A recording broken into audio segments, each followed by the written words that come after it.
नमस्कार शेतकरी मित्रांनो, स्वागत आहे तुमचं पुन्हा एकदा मी शेतकरी यूट्यूब चॅनलमध्ये. तर शेतकरी मित्रांनो, उद्या दिनांक 13 मे. तर जाणून घेऊया उद्याचा हवामान अंदाज. तर त्याआधी मित्रांनो, चॅनल सबस्क्राईब करून बेल आयकॉन नक्की दाबा.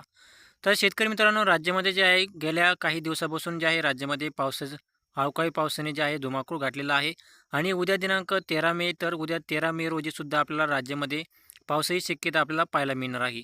तर कोणत्या भागामध्ये जे आपल्याला उद्या दुपारनंतर आपल्याला जे आहे पावसाची शक्यता पाहायला मिळू शकते, तर जाणून घेऊया.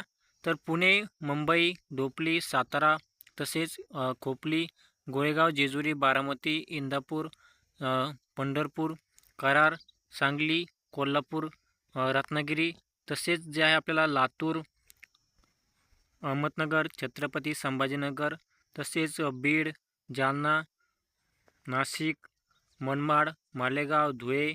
तर या भागामध्ये जे आपल्याला उद्या दुपारनंतर जे आपल्याला काही भागामध्ये जोरदार तर काही भागामध्ये मध्यम स्वरूपाच्या पावसाची शक्यता आपल्याला उद्या दुपारनंतर म्हणजे उद्या सायंकाळच्या सुमारापर्यंत आपल्याला पाहायला मिळणार आहे.